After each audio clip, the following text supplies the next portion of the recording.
Chaque jour, Charles et Carole vous présentent la leçon de l'école du sabbat.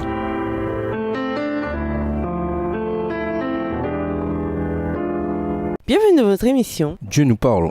Nous voilà à la leçon de dimanche. Babylone, la prostituée. Lisons Apocalypse 17, le verset 1. Jérémie 51, le verset 13 nous indique que les grandes eaux sur lesquelles est assise Babylone correspondent au fleuve Euphrate. Selon Apocalypse 17, le verset 15, que symbolisent les grandes eaux? Apocalypse 17, verset 1. Puis un des 7 anges qui tenait les 7 coupes vint, et il m'adressa la parole en disant, « Viens, je te montrerai le jugement de la grande prostituée qui est assise sous les grandes eaux. » Jérémie 51, verset 13. Toi qui habites près des grandes eaux et qui as d'immenses trésors, ta fin est venue, ta cupidité est à son terme. Apocalypse 17, verset 15. Et il me dit, « Les eaux que tu as vues sous lesquelles la prostituée est assise, ce sont des peuples, des foules, des nations et des langues. » Dans la Bible, une femme est un symbole du peuple de Dieu. Dans l'Apocalypse, la véritable Église de Dieu est décrite comme une femme pure. Apocalypse 12, verset 1 et Apocalypse 22, verset 17. Une prostituée représente ainsi une église apostate. Dans Apocalypse 17, verset 5, cette prostituée est identifiée comme Babylone la Grande. Tout comme la Babylone antique dépendait du fleuve Euphrate pour vivre, la Babylone des temps de la fin compte sur le soutien des masses pour faire respecter ses plans. Lisons Apocalypse 17, verset 2, Apocalypse 14, verset 8 et Apocalypse 18, et versets 2 et 3. Quels sont les deux groupes de personnes impliquées dans une relation illicite avec la Babylone des temps de la fin et qui ont été séduits par elle? Apocalypse 17, le verset 2, c'est avec elle que les rois de la terre se sont livrés à l'impudicité et c'est du vin de son impudicité que les habitants de la terre se sont enivrés.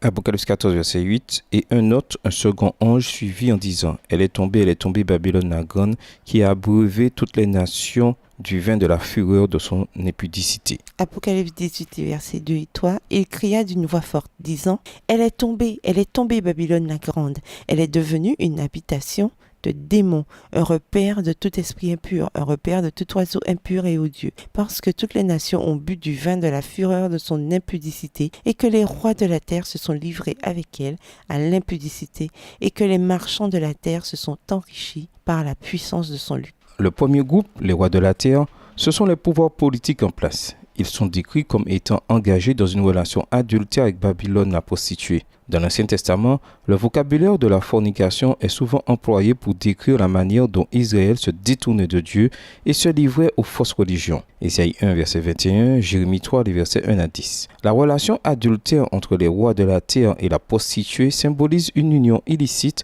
entre Babylone et les pouvoirs politiques en place, une union de l'Église et de l'État.